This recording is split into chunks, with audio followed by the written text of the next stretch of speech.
At, open na ba to? Okay. Tayo po ngayon ay nasa ika-12 linggo na sa series ng In Christ Reality.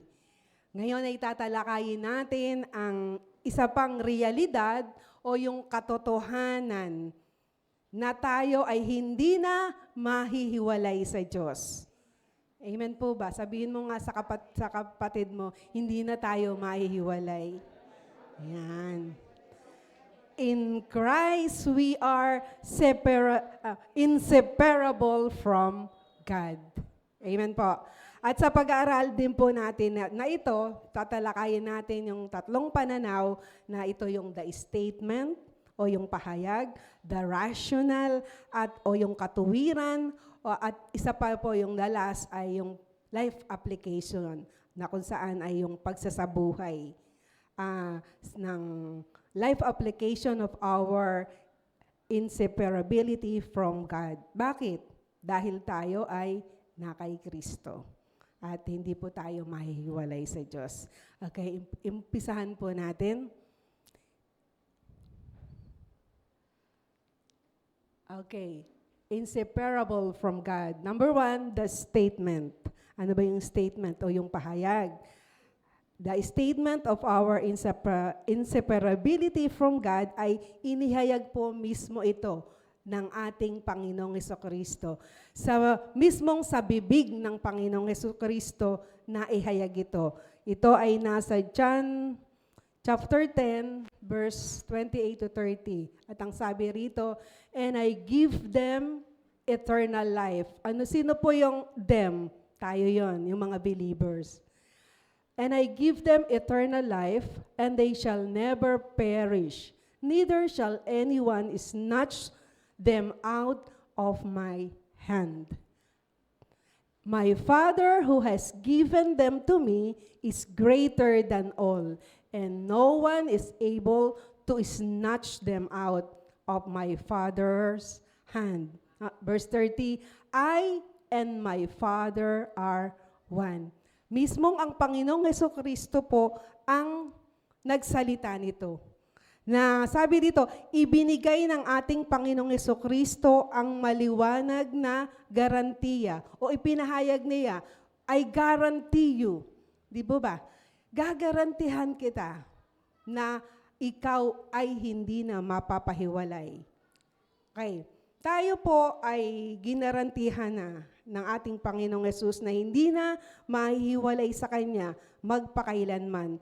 Tayo po ay nasa kamay niya at wala nang makakaagaw sa atin sa Kanyang kamay. At bukod pa po rito, inaffirm pa rin po ng ating Panginoong Yesus na ang katotohanan na ang Ama ay higit sa lahat. Hindi lamang po tayo ay nasa kamay ni Jesus, tayo rin ay nasa kamay ng Ama. Sapagkat sinabi niya, walang makaaagaw sa atin sa kamay ng aking Ama.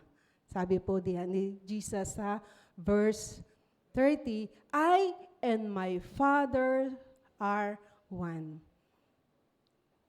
Sila po ay magkaisa na nagbigay sa atin ng seguridad at proteksyon na hindi po tayo mahihiwalay sa Diyos kailanpaman.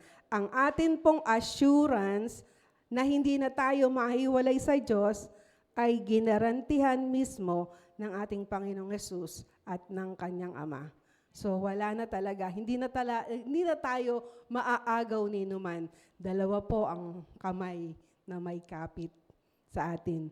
Ganito naman po ang pananaw o yung statement ni Paul sa mga taga-Roma, Kabanata 8, 35 to 39. Ang sabi po rito, sino ang makapaghihiwalay sa atin sa pag-ibig ng Diyos? Ang kahirapan ba? O ang kapighatian? O ang pag-uusig? O ang tagutom? O ang kahubaran? O ang panganib? O ang tabak? Gaya ng nasusulat, dahil sa iyo, kami pinapatay sa buong araw. Ito po yung naganap sa kay Paul. at sa kanyang mga disciple ng Panginoong Jesucristo, kami ay itinuturing na mga tupa sa katayan. Mahirap po kasi noon ang kalagayan nila, ang mga Kristiyano noong araw talaga. Pag ikaw ay disipulo o mananampalataya ni Kristo, tutugisin ka ng mga hindi kaanib. Okay, sabi rito sa 37, ngunit sa lahat ng mga bagay na ito, tayo'y higit pa sa mga nagtatagumpay sa pamamagitan niya na sa atin ay umiibig. Verse 38, sapagkat ako'y naniniwalang lubos, lubos ganap. Ang faith ni Paul naniniwalang lubos, sabi rito, na kahit ang kamatayan man, ni ang buhay, ni ang mga anghel, ni ang mga pinuno, ni ang mga bagay sa kasalukuyan. Nakaka-relate po ba tayo sa buhay ngayon natin? Ni ang mga bagay na darating, maging po sa future na darating, anumang kapangitan niyang circumstances o problema na mahaharap natin, ni ang mga kapangyarihan, yung mga power, at 39, ni ang kataasan, ni ang kalaliman, ni ang alinpamang nilalang, even the tao, hindi tayo kayang paghiwalayin, ay hindi makapaghihiwalay sa atin sa pag-ibig ng Diyos na kay Kristo na Panginoon natin. Naiintindihan po ba natin ang kasiguruhan natin na ibinigay ng Diyos para sa atin? Ang basahin po ang mga talatang ito ay hindi na kailangan pa na paliwanag. Napakaliwanag po at napakadaling intindihin. Ang kasiguruhan na ibinigay ng ating Panginoon na wala nang makapaghihiwalay sa iyo sa pag-ibig ng Diyos. Ikaw ba ay na kay Kristo? You are in Christ, yes. And the safest position in all the world ay ikaw ay na kay Kristo. Amen? Marami pong tao ang naghahanap at naghahangad ng posisyon. Okay naman po yun, di ba? Siyempre, pagka ikaw ay lalo ngayon, kung kagagraduate ka, maghahanap ka ng trabaho, ano bang posisyon ang gusto ko? Di ba? Okay naman po. Ano ba? Kagaya sa politiko, talagang sila ay naghahanap ng posisyon. Nagkakandara pa sila, nag-aagawan ng silya na para sila ay maupo. Pero sabi dito, ang the best position daw, huwag natin pong mamali ang huwag nating alisin sa buhay natin. Yung pinaka-the best na posisyon ay ikaw ay na kay Kristo. Yun po agad ang naintindihan ko nung ko talaga ang grace. Hindi ko alam kung anong posisyon ko sa church. Hindi ko rin alam kung anong posisyon ko sa buhay ko. Ano ba talaga, Lord? Ano ba? Pero nung makita ko ang liwanag at ang ganda ng grasya ng Panginoon, you are in Christ. The best po na posisyon ang kinalalagyan natin ngayon. Amen? Amen. Palakpakan nga po natin ang Panginoon. It is the most secured position in all the world that you are in Christ. Hindi na po tayo maaagaw. Yung mga ibang posisyon dito sa mundo, nag-aagawan. Minsan, wala ka na palang trabaho. Naagaw na sa'yo. Pero you are in Christ. Hindi ka na may snatch sa kamay ng Ama. Amen? God is so faithful to His word, at noong siya ay gumawa ng tipan. Sino ang gumawa ng tipan? Yung tipan ng pag-ibig ng Diyos. Sa pamamagitan ni Kristo, silang dalawa ang nag-covenant. Silang dalawa ang nagtipan. Ang Ama, ang Anak ay nag-usab. Makikipagtipan ako ng mayroong pag-ibig. Gayon na lamang ang pag-ibig. Si Kristo, ginanap ni Kristo. At yung tipan na ito, the covenant of love to Christ cannot be broken. Amen? Kailanman hindi masisira ang covenant na ito, ang tipan na ito, sapagkat ito'y ginarentiyahan ng banal na dugo ng Panginoong Hesus. Napakabuti po. Ang sarap pong pakinggan talaga ang pag-ibig ng Diyos. Ang kanyang pag-ibig ay isang salamin ng kanyang karakter o pagkatao, at dahil ang Diyos ay hindi maaaring magsinungaling. At hindi siya maaaring sumalungat sa kanyang mga pangako. Hindi po gano, hindi po ang Diyos po ay hindi pa bago-bago. Ay, nagkamali yung tao na ito, hindi ko na siya love. Hindi po ganon, di ba? Sabi po ng Numbers 23:19, o bilang, sabi rito, bilang 23:19, ang Diyos ay hindi tao na magsisinungaling o magbabago ng kanyang isip. Nagsasabi ba siya ng hindi niya ginagawa? Nangangako ba siya ng hindi niya tinutupad? Ang salita po ng Diyos ay natatag sa langit magpakailanman. Binigkas ng kanyang salita, walang makapaghihiwalay sa atin sa pag-ibig ni Kristo, at ang mga salita pong ito ay garantisado, sigurado, langit at lupa ay lilipas, ngunit ang kanyang salita ay mananatili magpakailan, kailanpaman.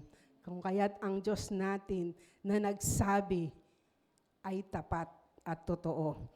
Ang sabi ng Tito 1:2, ang katotohanan ito ang siyang nagbibigay sa kanila ng pag-asa. So, ang pangako ng Diyos, yung mga katotohanan ito, nagbibigay sa atin ng pag-asa na makakamtan nila ang buhay na walang hanggan, ang buhay na ito'y ipinangako ng Diyos bago pa man niya likhain ang mundo, at hindi siya magsisinungaling. Ang nangako ng kaligtasan sa atin, ang nangako ng pag-asa sa atin, ang nangako ng ating buhay na walang hanggan ay ang Diyos na hindi magsisinungaling. Kaya maaasahan ang kanyang mga pangako. Hallelujah! Tapat ang Diyos na nangako sa atin. Kaya po ipayapa natin ang ating puso, ang ating isip, dahil tapat ang nangako sa atin. At sigurado po, makararating tayo sa buhay na walang hanggan. Sigurado tayo ay ligtas magpakailanman. Ang kasiguruhan ng ating kaligtasan ay hindi nakasalalay sa ating gawa. Hindi nakasalalay sa ating katatagan. Hindi nakasalalay sa ating kapit o kapit sa Kanya. Hindi po. Ito po ay nakasalalay. Minsan talaga parang gusto mo na nating bumigay. Diba? Pag tayo lang po ang kakapit, bibigay at bibigay ang tao sapagkat ang tao ay marupok. Mahina po ang tao. Pero sa totoo lang, kung minsan talaga, gusto na nating bumitaw. Pero bakit narito pa rin tayo? Dahil hindi po tayo nakakapit lang. Tayo ay kapit-kapit ng kamay ng Diyos. Amen? Amen? Amen. Glory to God. Totoo lang, kayang-kaya tayong mapanatili ng Diyos. Sapagkat hindi na talaga tayo maaagaw. Hawak tayo ng Panginoong Hesus at ng Ama, at hindi niya tayo bibitawan kailan pa man. Amen? Praise the Lord. Ang Diyos ay hindi sinungaling. Hebrews 6:18, sabi rito, upang sa pamamagitan ng dalawang bagay na hindi mababago. Ano yung dalawang bagay na ito? Na dito'y hindi maaaring magsinungaling ang Diyos. Tayo'y nagtungo sa kanlungan. Tayong nagtungo sa kanlungan ay magkakaroon ng higit na katiyakan, panghawakan ng pag-asang nakalagay sa harapan natin. Tayo po ba'y nasa kanlungan na ng Diyos? Amen. Pumanatag po tayo.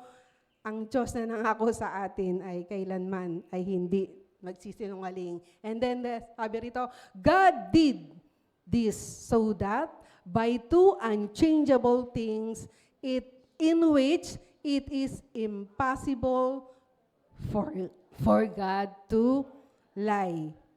Hindi lang po siya hindi magsisinungaling dahil imposible sa Diyos ang magsinungaling. Kaya salamat sa Panginoon sa tapat na Diyos, ang katapatan ng Diyos sa buhay natin at hindi siya magsisinungaling sa kanyang mga pangako. Sabi rito, we can rest in the certainty that we are forever secured in His love.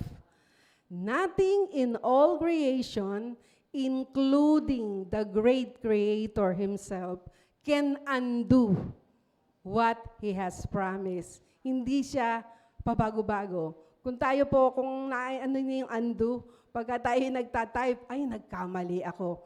I-undo mo na lang. Diba? Tapos gusto mo uling ibalik, undo mo. Pero ang Diyos, kung ano yung kanyang sinabi, hindi pwedeng bawiin ng Diyos ang kanyang mga pangako. Hindi pwedeng bawiin ng Diyos ang kanyang salita. Kaya't mga kapatid, patuloy po nating tayuan ang kanyang pangako. Stand on His promises. Ano man ang mangyari, gumuho man ang mundo, lumukso man ang dagat ang mga bundok sa dagat, bumahaman dito, ano man ang mangyari, at lumubog man yung bahay namin. Kagabi po, kala namin ay kami lulubugin. Ang katapatan po ng Diyos, ang sabi, hindi po babaguhin ng Diyos ang kanyang mga pangako, sapagkat hindi po pabago-bago ang isip ng Diyos. Stand on His promises. Tapat ang nangako sa atin. Okay, based on the statement of God's infallible word, we are inseparable from God for the simple reason that we are in Christ. Tayo ay hindi na mahihiwalay sa Diyos kung tayo ay na kay Kristo. Next, number 1 is the statement. Number 2, the rational. Okay, ano yung rational? Mga katuwiran yan, mga pangangatuwiran. Why we believe that we are inseparable from God? Narito po yung tatlong rational. We inseparable from God because Christ canceled sin. Ginansila na po ng Panginoon ang kasalanan. At sin separated man from God. Alam po natin ang fall of man, ang kwento. Nako, master na po natin yan. Si Nanay Eva at si Tatay Adan, di po ba? Nung sila ay nagkamali, nagkasala, na-separate sila. Kaya ngayon, dala-dala ng mundo ang kasalanan. Yan. Yan po ang ginawa ni Tatay Adan at Nanay Eva. Sila ay namuhay sa labas. Lumabas sila sa poder ng Diyos. Doon sa lilim, mananatili sa iyong lilim. Nawala sila sa lilim ng Diyos. Okay. Ang sabi po ng Isaiah 59, tingnan po natin. Sabi rito, verse 1, surely the arm of the Lord is not too short to save, nor His ear too dull to hear. But your iniquities have separated you from your God. Your sins have hidden His face from you so that He will not hear. Hindi po maiksi ang kamay ng Diyos para hindi po tayo maabot. Hindi rin mahina o bingi ang Diyos para tayo marinig. At sabi nga, ano yung nakapaghiwalay sa Diyos? Kasalanan po, di ba? Kasalanan. Because Christ canceled sin, yan po ang totoo. Sin separated man from God, this separation continued until the cross where Christ canceled sin. Okay, sabi rito, the barrier of sin that once separated us from God has been completely removed through Christ's perfect sacrifice. Nawala na po ba? Na-remove na. Yung kasalanan ni Tatay Adan at Nanay Eva, na namana natin, nung tayo ay nakipag-isa sa Panginoong Jesucristo, binura na. Completely remove. Complete daw po, hindi yung 5/5, 5/10, may kalahati pa, partial pa. Remove completely, complete na po. Kaya hindi na tayo hiwalay. Kinanceled na ng ating Panginoon. Ang kasalanan na nagpahiwalay sa atin sa Diyos at doon sa krus ng Kalbaryo, kinuha niya ang ating kasalanan at doon po ay pinatawad tayo.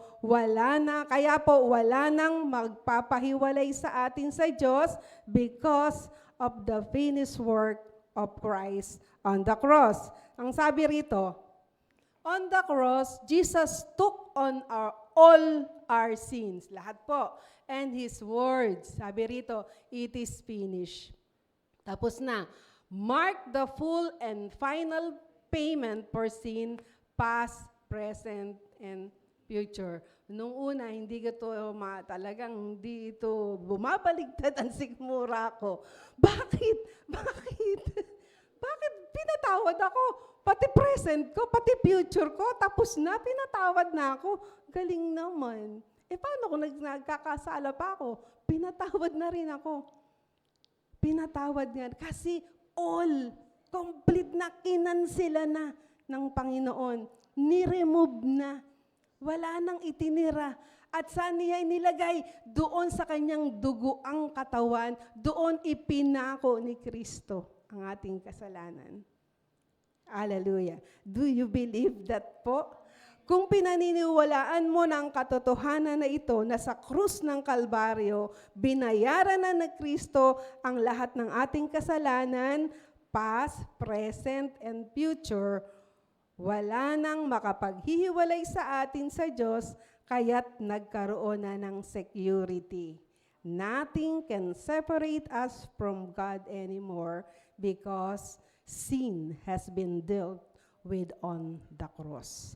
The power of sin to separate us from God has been nullified because Christ's sacrifice was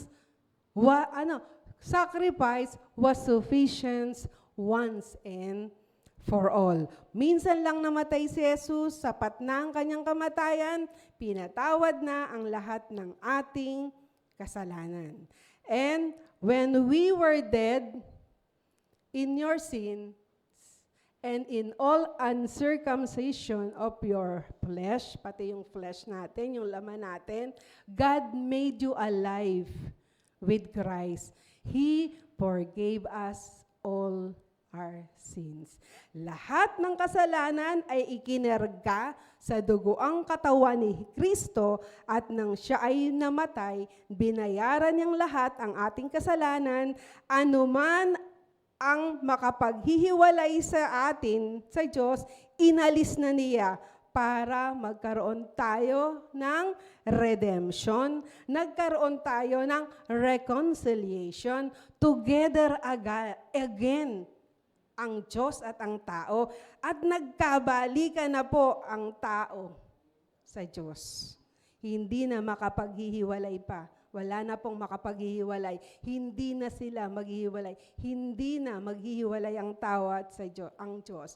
We will never be separated from God anymore. Amen?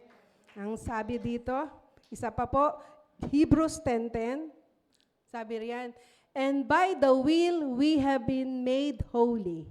Ayan, isa pa yan. We have been made holy through the sacrifice of the body of Jesus Christ once for all. Next, for by one sacrifice, He has made perfect naman dito. Forever, those who are who are being made holy.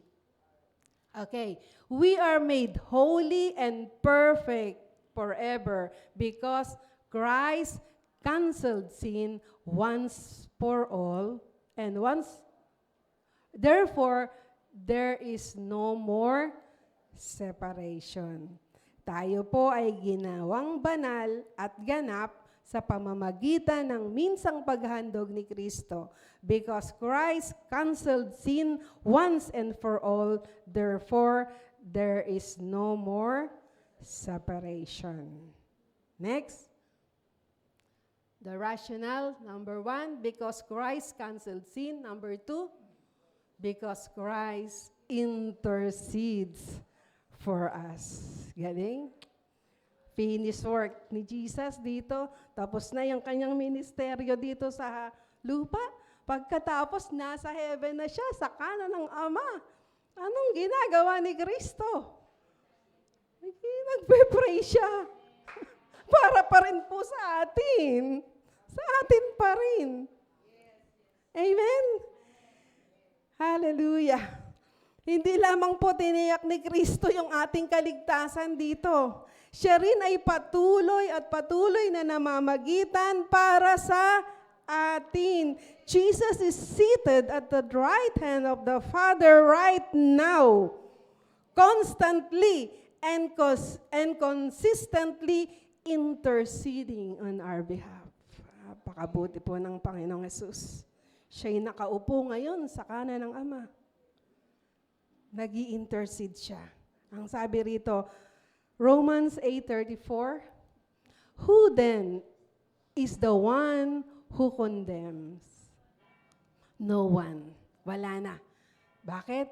Christ Jesus who died, more than that, who was raised to life, is at the right hand of God and is also interceding for us.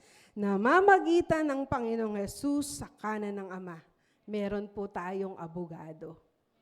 Abogado de Campanilla. Tagapagtanggol. Kaya hindi na po pwede tayong parusahan ng Diyos. At kung ikaw ay kay Kristo, kapag sasabihin lang ni Jesus, hindi na tayo pwedeng parusahan ng Panginoon. Bakit?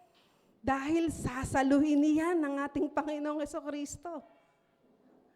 Itatanggol tayo at sasabihin niya, Ama, huwag mong parusahan si Johnny Dizon. Di ba? Dahil ang kasalanan ni Johnny Dizon ay binayaran ko na sa krus ng Kalbaryo. At anumang amba ng parusa, katuwiran, o katarungan ng Diyos ay hindi na po maaaring dumapo sa Kanya. Binili ko siya ng banal kong dugo. Nakipag-isa siya sa akin. Siya'y akin. Nasa kamay ko siya. Hindi po ba? Kaya wala na pong parusa.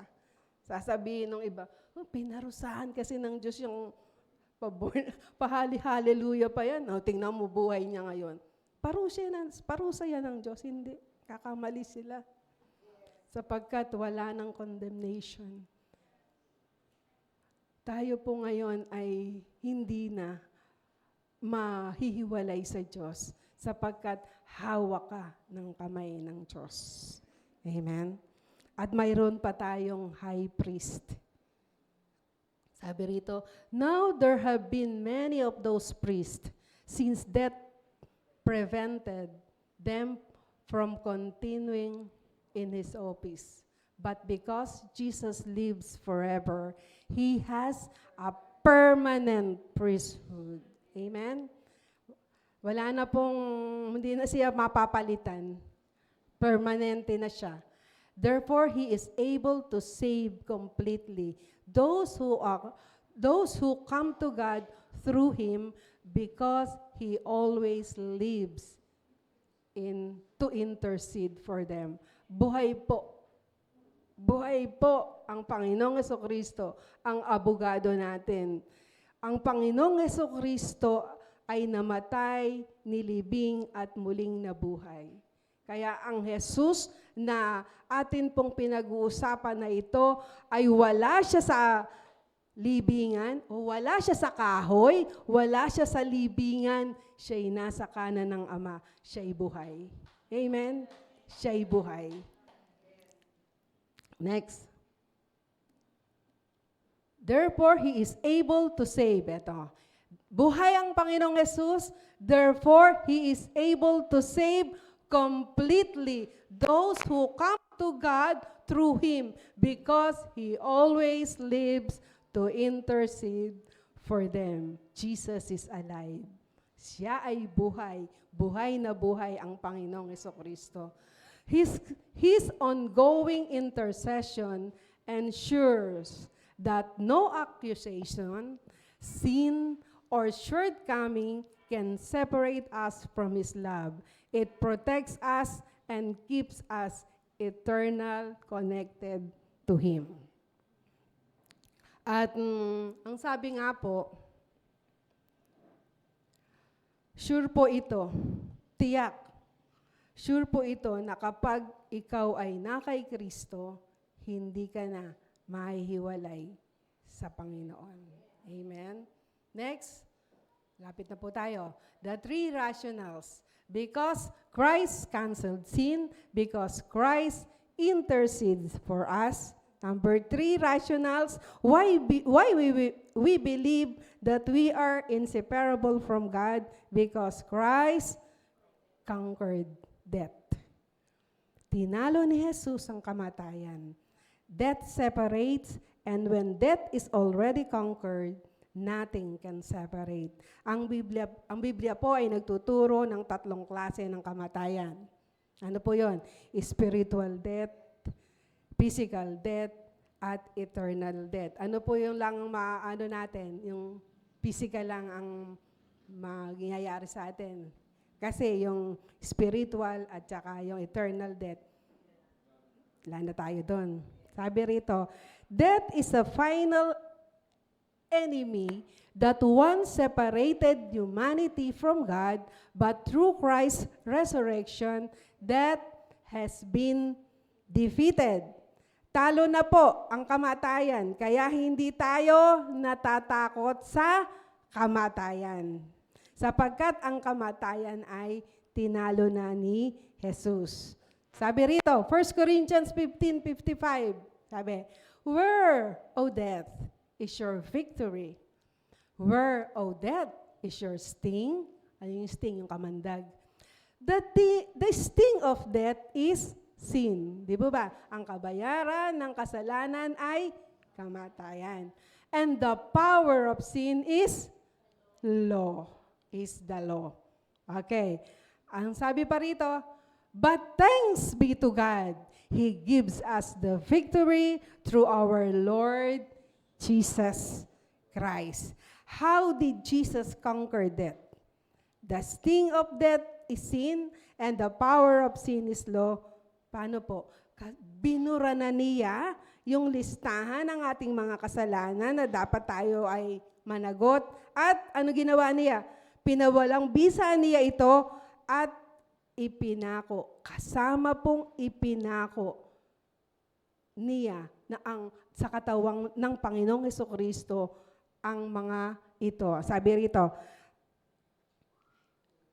He did this by erasing the charges that we were brought against us by the written laws God has established. Ito po yung ginawa ni Kristo.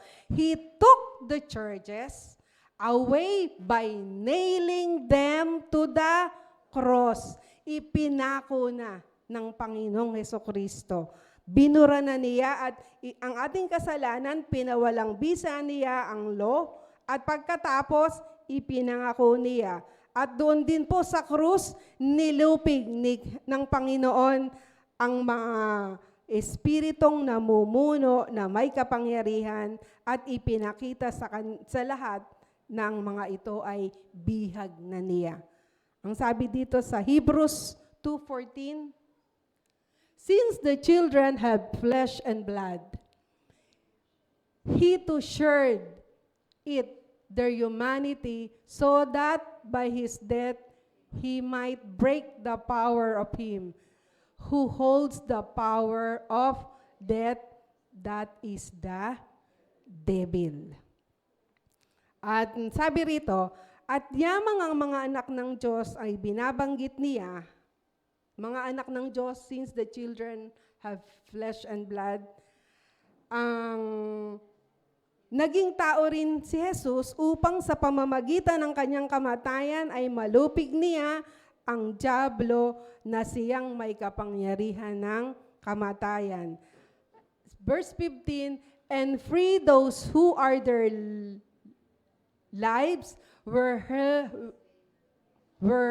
held in slavery by their fear of death.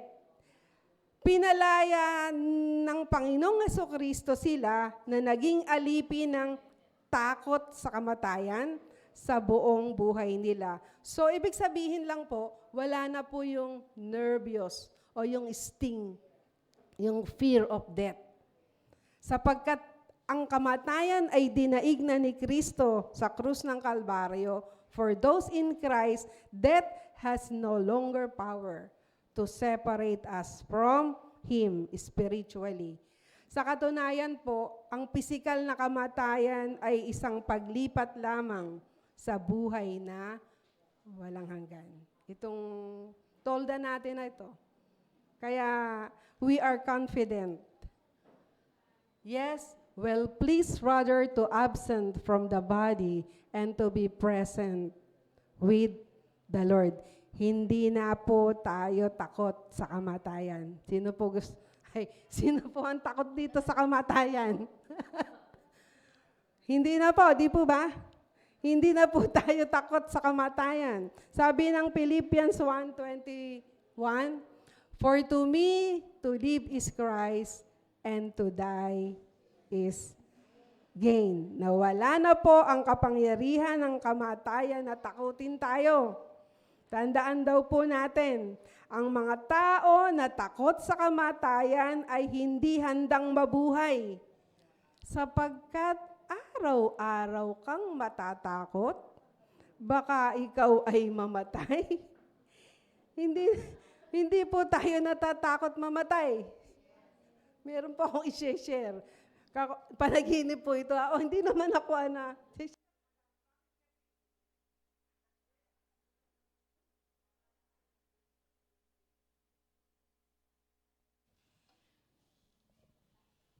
Hello.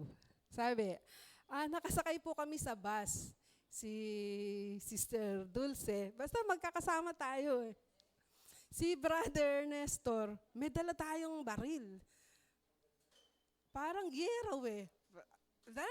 Namamaril lahat ng ating binabaril niya. Sabi ko kay Sister Dulce, ako naman po kako hindi takot sa kamatayan. Ako rin dahil kako tayo ay nakay Kristo. Noon, tapos na. Nagising na po ako. Yun lang po. Ako naman kako hindi natakot. Ako din hindi tayo takot sa kamatayan. Tayong lahat, nasa bus tayo. Parang siguro, basta gano'n. Namamasyal kaya? Sabi ko kay Sister, ako naman, hindi ka ako takot sa kamatayan. Ay niya. Kaya pala, ito yung tuturo ko. Ano ba namang kako to? Sabi rito, nawalan po ng kapangyarihan ng kamatayan na takutin tayo. Kaya hindi na po tayo takot na mamatay. Sapagkat alam natin, ang kamatayan ay pagpunta sa Panginoon. Ano po ba ang pananaw ng Panginoong Jesus o ng Diyos? Ito, meron dito, nakita ko sa Psalm 116:15. Sabi rito, precious in the sight of the Lord is the death of His faithful servant. Precious pala, Precious.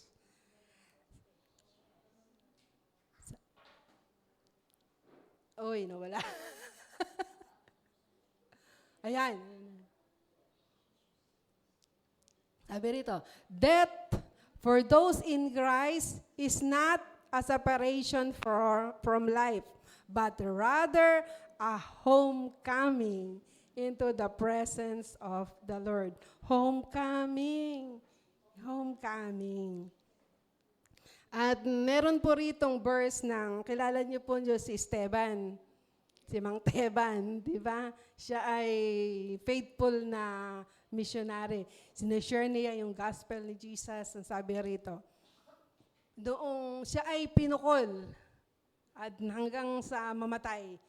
Sa kagagawa naman nito ni Uncle Paul, di ba? na ngayon ay apostol na. Si Uncle Saul pala, Saulo pa siya noon eh. Napalitan, naging Paul. Sabi rito, but Stephen, full of the Holy Spirit. Yan, puspos ng banal na Espiritu si Esteban. Look up to heaven and saw the glory of God. And Jesus is standing at the right hand of God. Look, he said, I see heaven open and the Son of Man is standing at the right hand of God. So verse lang po daw natin, kung atin daw pong pag-aaralan, sa verse lang na ito, na verse na bababasa natin na si Jesus ay nakatayo. Kasi lagi siyang nakaupo eh. He's seated. Marami pong verse na makikita natin. He's seated. Dito sa verse na ito, tumayo. Tumayo ang Panginoong Jesus. The standing ovation. Pumalakpak. Kasi precious nga yung kamatayan ng kanyang servant. Kung kaya po lahat ng namamatay na Kristiyano, standing ovation. We welcome you. Homecoming. Amen? Homecoming. Ang kamatayan para sa mga nakay Kristo ay hindi mapahiwalay sa buhay, kundi ito'y umuwi na sa Panginoon.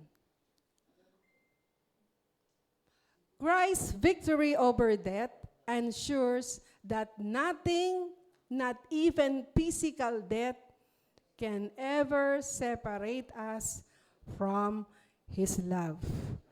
At sabi nga dito, si Stephen, okay, sana ako. Ano po yung pananaw naman ni Paul? Ayan, si Paul na siya, hindi na siya Saulo. Paul na siya rito. Ano yung pananaw ni Paul sa kamatayan?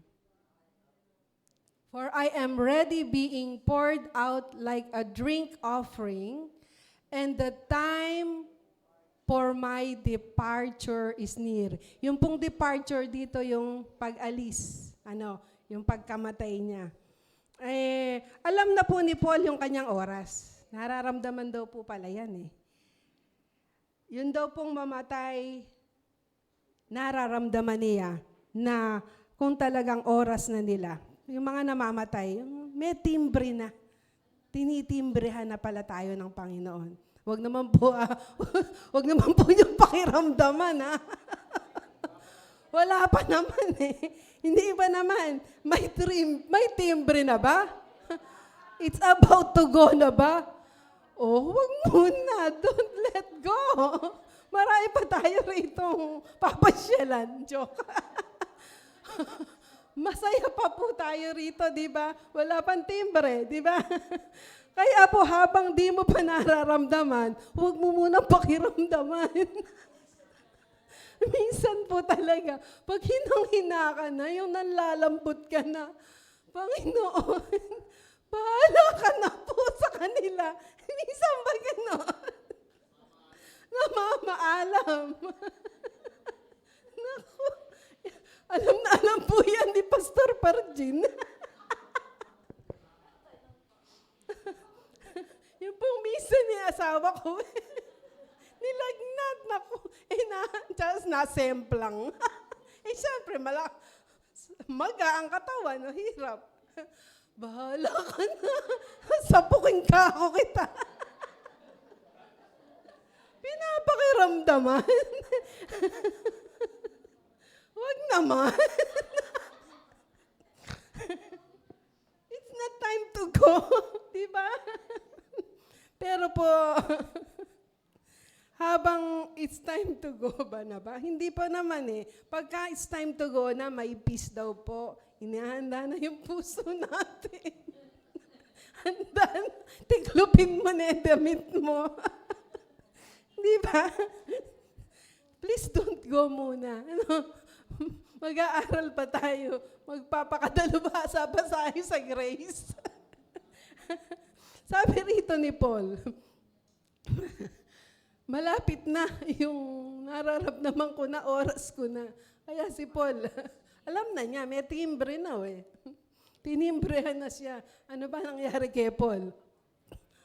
Paano ba siya namatay? Hinati ba yung kanyang,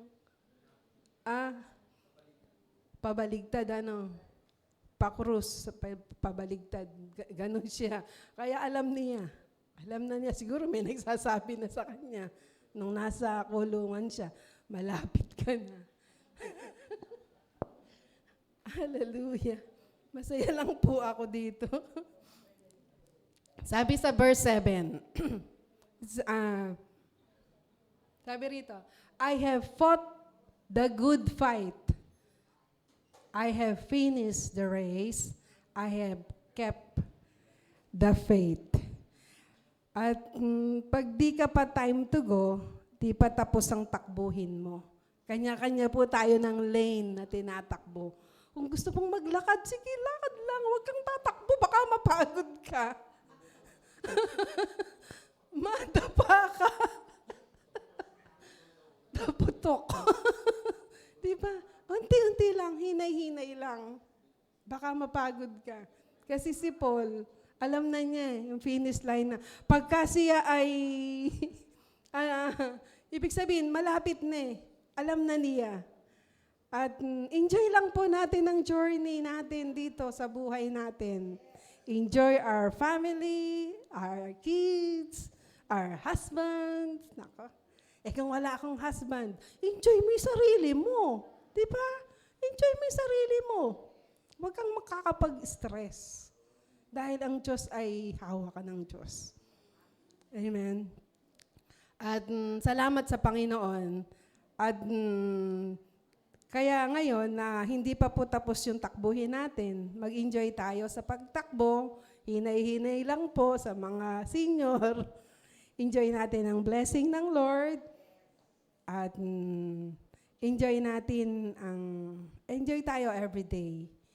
Pero darating tayo kahit di tayo tumakbo, kahit naglalakad pa lang tayo. Dahil sa karunungan ng Diyos, depende sa karunungan ng Diyos. Na kapag kahit tayo tumakbo ng matulin o kahit tayo tumakbo ng mabagal, makararating pa rin tayo sa finish line. At pag dumating na yon, sabi nga ni Paul, I have fought the good fight. I have finished the race. I have kept the faith. Praise God. Ang sabi pa rito, now there is in store for me the crown of righteousness, which the Lord, the righteous judge, will award to me on that day, and not only to me, but also to all who have longed for His appearing. Napakasarap po ang pananaw ni Paul sa kamatayan. Crown of righteousness. Coronation day. Awarding ceremony. At kung ikaw ay tapos na, ikaw ay cum laude, magna cum laude, summa cum laude. Di po ba ganon pag nagtatapos? With honors. Si Paul, alam niya, mayroon siyang crown of righteousness. Not only to me, sabi ni Paul, but those who have belonged to His appearing. Hindi lang pala siya. Sabi nga ng iba, sana all makatapos. Sana all, lahat tayo makakatapos. Sapagkat tayo ay hawak ng Diyos. Ang sabi ni Paul, ang kamatayan ay hindi pagkatalo. Ang kamatayan ay pagkakaroon, ay yung pagkorona sa lahat ng iyong ginawa. Ang iyong matapat na paglilingkod, matapat na pagbibigay, matapat na paghayo, matapat na pagsamba. Ang lahat ng ito ay hindi mo ginawa para ka maligtas. Nagawa mo ito dahil niligtas ka ng Panginoon at pagkatapos mong magawa ang lahat na ito, ay gagantimpalaan ka ng ating Panginoon. Ganito rin ang pananaw ni D.L. Moody. Kilala po ba natin si D.L. Moody? Siya ay great American evangelist in the late 1800. At ito ang kanyang huling salita bago siya namatay. Earth is receding. Heaven is approaching. This is my coronation day. Naghihintay po sa atin ang corona, crown of righteousness. Kaya yung pong pagpapagal natin dito, yung pag-upo natin dito, yung paglilinis natin, anuman with faithful heart, mayroon pong merit sa langit yan. May reward tayo sa Panginoon. Hindi po ito sa kaligtasan, ha? Niligtas po tayo. Dahil niligtas tayo, nagagawa natin ito. At kapag naintindihan mo na ang finished work, pag naintindihan mo na ang ginawa ni Kristo sa krus ng Kalbaryo, ang kamatayan ay hindi po pagkatalo. Kasi tinalo na ni Jesus ang kamatayan. Ang kamatayan ay mapasa Panginoon magpakailan, kailan paman. May mahal po tayo sa buhay na naroon na. Namimiss na ba natin? Ng nanay ko, ang mga kapatid ko, ilang mga kapatid ko, naroon na. Pero someday, magkikita-kita. Reunion. Great day. Magkakukumustahan. Kumusta ka na ba, Brad, dyan? Eto, nakalimutan na kitahan. Kasi, si Jesus na. Wala na yun. Wala na, hindi na asawa, turing sa atin, hindi na kapatid. Diba? Hindi na natin alam kung ano yung nangyari. Kasi bakit? Sabi, papahiri na ng Diyos. Sabi rito, yung lahat ng sakit, kasi sa heaven, wala nang umiiyak eh. Masaya sila. Masaya na doon. And doon natin makikita. Great reunion. At kakamti natin ang gantimpala ng ating Panginoong Yesus. Okay? Last, life application. Number 1, rest assured. Nothing can separate from God in Christ. Sabi rito, 1 John 6:39, and this is the will of Him who sent me, that I shall not lose none of all those He has given me, but raise them up at the last day. Si Jesus po ang nagsasalita na ito. Kapag tumunog ang trumpeta ng Diyos, ngayon, wala pong maiiwan sa atin.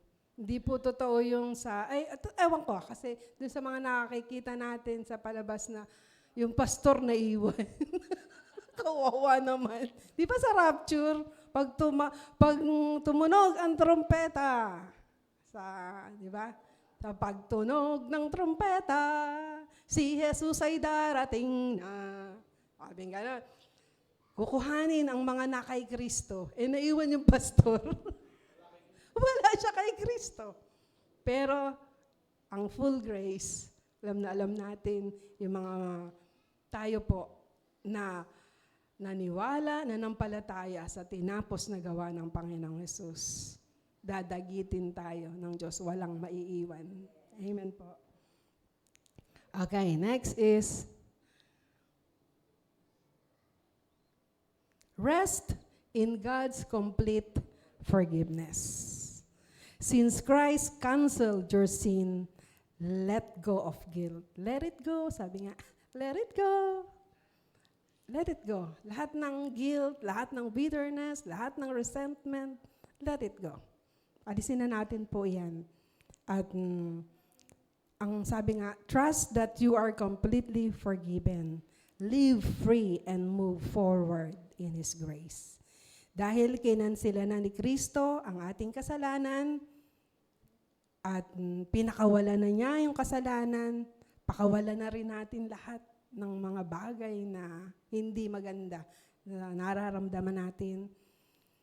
Pakawalan mo ang lahat ng anumang nakabaon na kasalanan sa puso mo, damdamin mo, magtiwala ng lubusan na ikaw ay pinatawad na, mamuhay ng malaya at sumulong sa kanyang biyaya.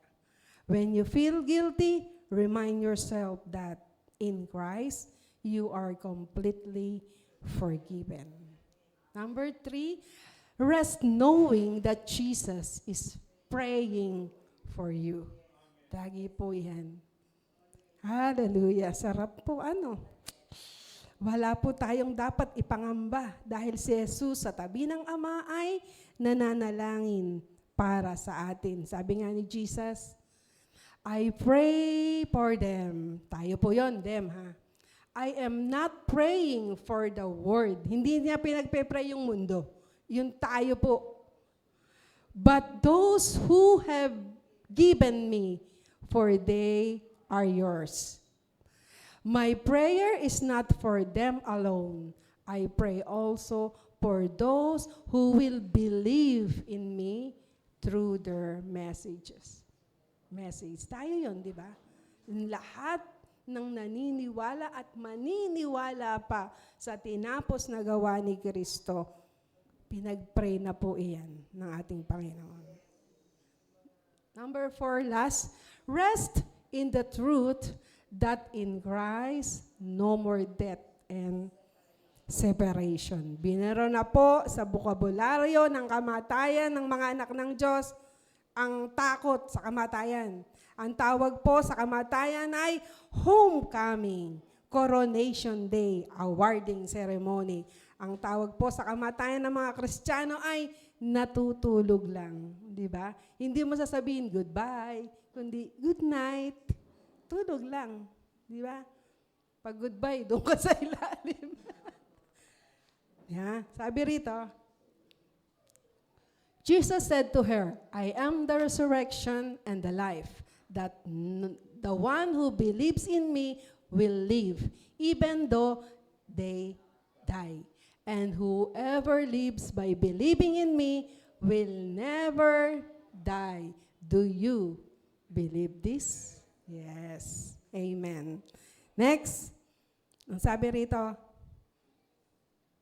He will wipe every tear from their eyes, and there will be no more death or sorrow or crying or pain. All these things are gone forever. Sa heaven daw po ay walang puniraria na nag-iiyakan. Bakit mo ko iniwan?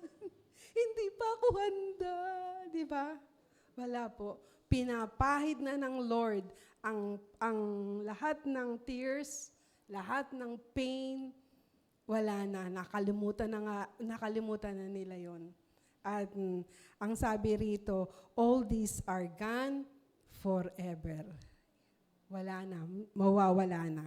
Sapagkat kinuha na ni Kristo ang kamandag ng kamatayan. He conquered death. And the life application, okay? Rest assured, nothing can separate you from God in Christ. Number 2, rest in God's complete forgiveness. Rest knowing that Jesus is praying for you. Rest in the truth that in Christ, no more death and separation.